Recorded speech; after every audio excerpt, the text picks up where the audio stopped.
கர்ணனுக்கு வந்த இன்னொரு சாபம். விதி தொடங்கிய விளையாட்டு.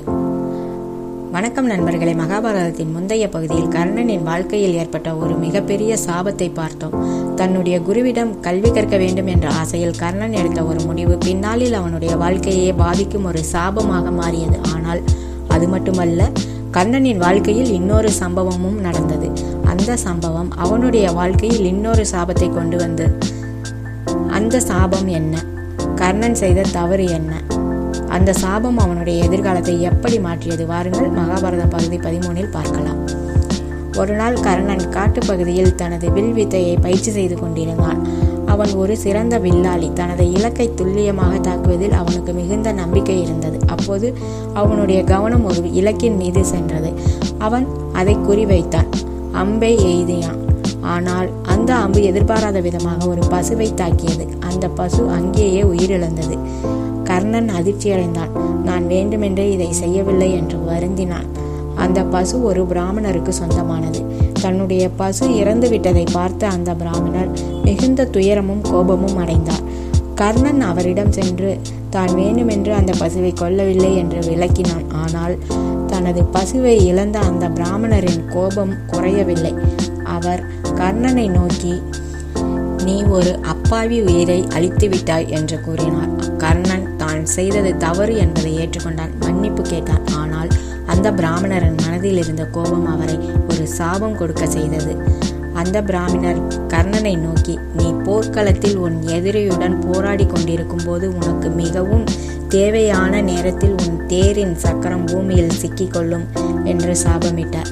அது மட்டுமல்ல, அந்த நேரத்தில் கர்ணன் மிகுந்த சிரமத்தில் இருப்பான் என்றும் அவன் தன்னுடைய எதிரியிடம் இருந்து தன்னை காப்பாற்ற முடியாமல் போகும் என்றும் அந்த சாபம் கூறியது. கர்ணன் அதிர்ச்சி அடைந்தான். அவன் வேண்டுமென்று அந்த உயிரை கொல்லவில்லை. ஆனால் விதி அவனுக்கு இன்னொரு சோதனையை எழுதிவிட்டது. கர்ணனின் வாழ்க்கையில் ஒன்றல்ல பல சாபங்கள் சேரத் தொடங்கின. ஒருபுறம் அவனுடைய குருவின் சாபம், மறுபுறம் இந்த பிராமணரின் சாபம். கர்ணனுக்கு தெரியாது, இந்த 2 சாபங்களும் ஒரு நாள் ஒரே போர்க்களத்தில் அவனுடைய வாழ்க்கையின் மிக முக்கியமான தருணத்தில் அவனை தேடி வரும் என்று.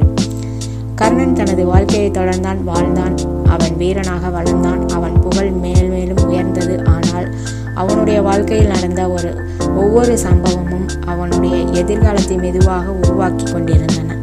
அவனுக்கு கிடைத்த சாபங்கள், அவனுடைய வாழ்க்கையில் ஏற்பட்ட அவமானங்கள், அவனுடைய திறமை, அவனுடைய நட்புகள், இவை அனைத்தும் ஒரு நாள் குருசேத்திர போர்க்களத்தில் ஒன்றாக சந்திக்கப் போகின்றன. கர்ணனுடைய வாழ்க்கையில் இன்னும் ஒரு முக்கியமான சம்பவம் நடக்கப் போகிறது. அது அவனுடைய வீரத்தையும் அவனுடைய தான குணத்தையும் உலகம் முழுவதும் பேச வைக்கும் சம்பவம். ஒரு நாள் ஒரு சாதாரண மனிதனைப் போல வேடமிட்டு ஒருவர் கர்ணனிடம் வரப்போகிறார். அவர் கேட்கப் போவது கர்ணனிடம் இருக்கும் மிக விலை மதிப்பற்ற ஒன்றை. கர்ணன் அதை கொடுப்பானா? அவன் மறுப்பானா? அந்த மனிதன் உண்மையில் யார்? அவன் ஏன் கர்ணனை சோதிக்க வந்தான்? நண்பர்களே, கர்ணனின் வாழ்க்கையில் அவன் செய்த தவறுகளும் இருந்தன. அவன் சந்தித்த அநீதிகளும் இருந்தன.